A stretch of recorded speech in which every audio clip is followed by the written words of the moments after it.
very warm welcome to Thorough Newspaper Analysis, which is presented to you by LawSikho.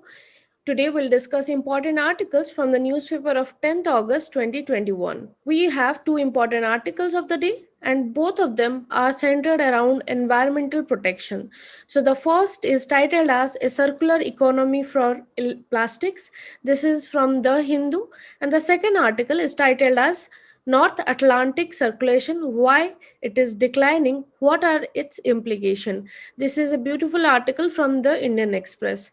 This newspaper analysis is presented to you by me. My name is Ankita Parida. I am manager for social media outreach and free content, and also a current affair expert working with LawSikho. You can reach out to me with my LinkedIn or Twitter profile. So, moving to the MCQ question of the day. Taxation Laws Amendment Bill 2021 in the Lok Sabha aims to end which of the following tax?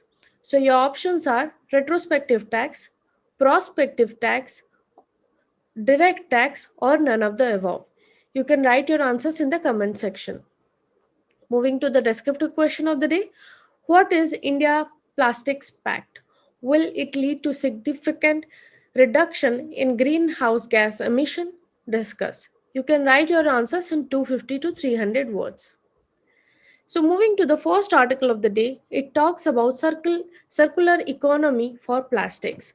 2021 report by Google says that we should expect a mismanage of more than 7.7 billion metric tons of plastic waste globally over the next 20 years.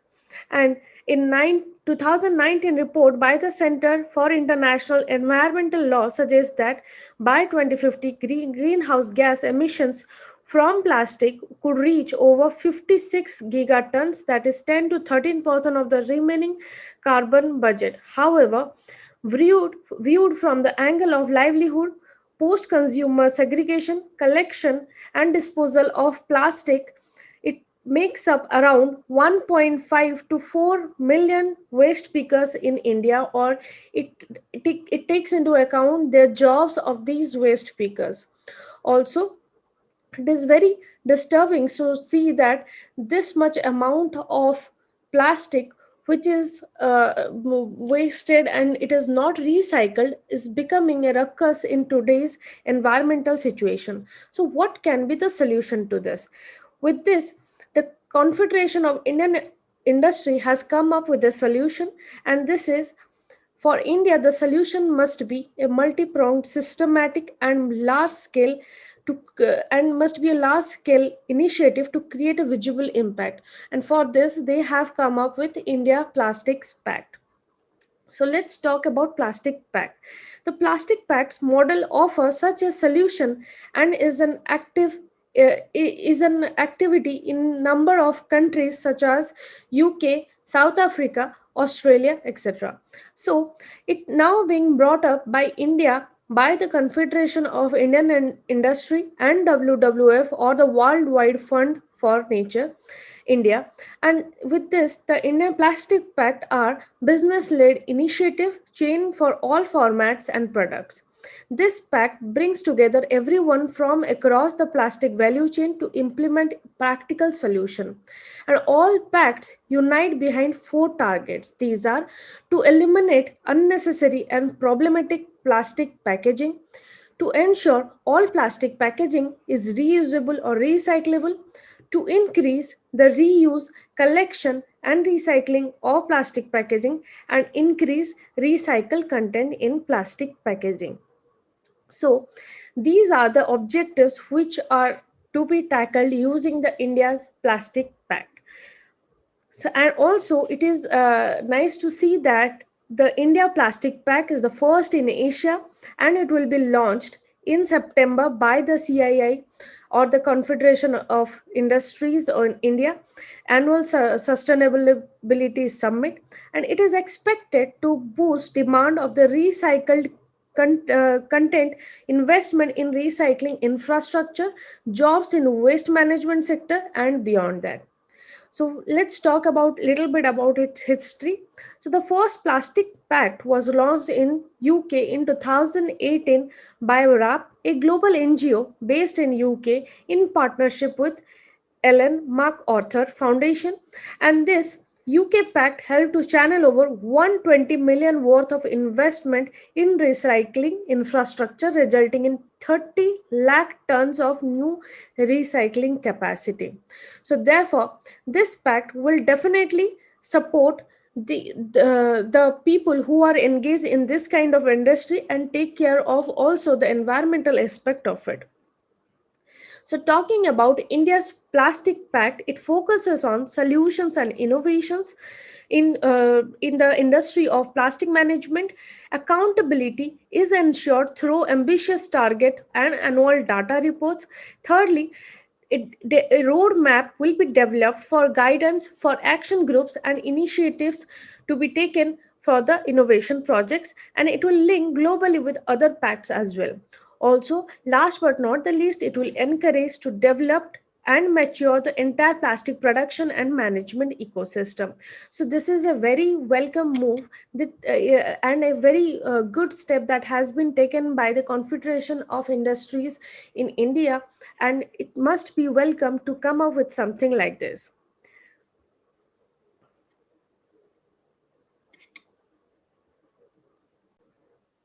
Moving to the second article of the day, it talks about declining North Atlantic circulation.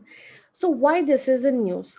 So, first thing is that a report has come up, and it says, and this report name is Nature Climate Change, and the report states that the Atlantic meridional overturning circulation is losing its stability. IPCC, which is one of the premier body to give all these kind of studies and do all these kind of study and give reports, has come up with this kind of statement that the Atlantic meridional overturning circulation is losing its stability. Now let's know what is AMOC, or Atlantic Meridional Overturning Circulation. AMOC is a large system of ocean current, and it is Atlantic branch of the ocean conveyor belt, or the thermohaline circulation that distributes heats and nutrients throughout the world ocean basins.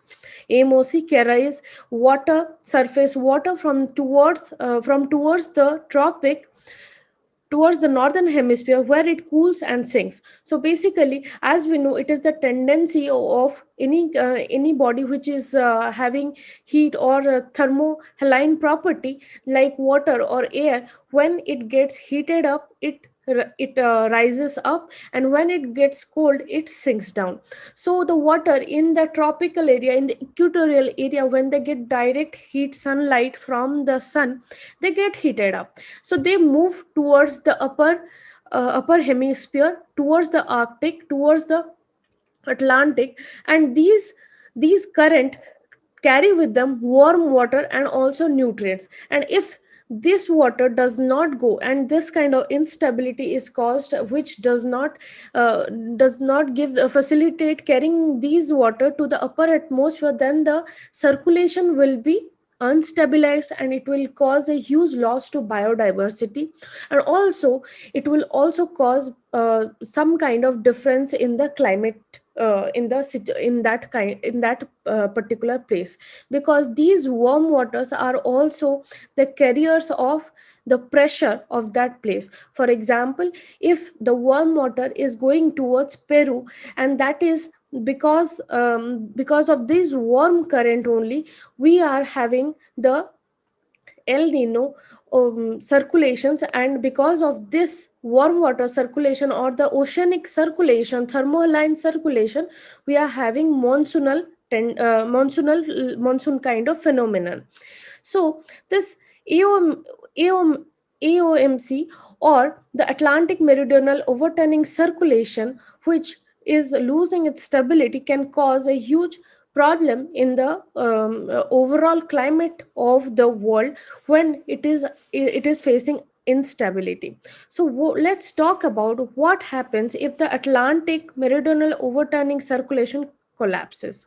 So basically, the Gulf Stream, which is a part of AOMC, is a warm current responsible for the mild climate at the eastern coast of North America as well as Europe. So the British type climate is a consequence of these kind of Gulf streams which are warm in nature.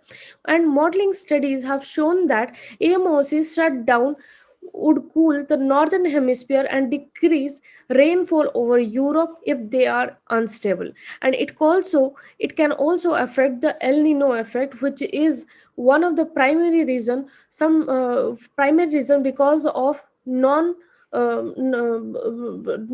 unstable monsoon condition in our country.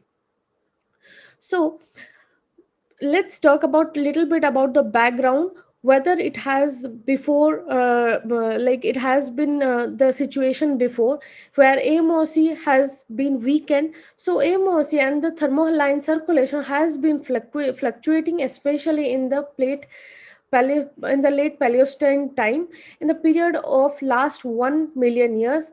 And it has been seen that in February 2021, AMOC is at its weakest in a millennium. So this is alarming. If we see that AMOC has been weakest, that means there can be a huge impact on the climate thing. And the basic reason for this is global warming, because fresh water from the melting ice reduces salinity and density of the water, and because of this, water is unable to sink. And because of this situation, because of a huge induction of the cold water from the glaciers, from the icebergs in the northern and southern hemisphere, the water situation, the stability of the AMOC is have been unstabilized. And we have to take action. We need to take into account climate change in order to address this kind of situation. So basically, this is the movement that what takes place in the Pacific Ocean and the Atlantic Ocean, with the current going on through the underwater current, and the from the tropics to the Antarctic, and then from the Antarctic to the tropics. And this is what the Great Ocean Conveyor Belt is called. So if you want to listen to podcast and you are very interested in listening to podcast, you can definitely get on to our podcast on Spotify, Apple Podcast, Anchor, and Google Podcast. You can get the link to these in the description box of this video, and you can get daily update of news analysis from there. Also, for free study materials and TNA PDF slide, please join our Telegram channel. You can directly scan the code from here, and also you can get the link to this channel in the description box. Also, you can follow us on our LawSikho.Judiciary, LawSikho CLAT Prep, and UGC.net LawSikho for more such updates. So this was all for today. Thank you.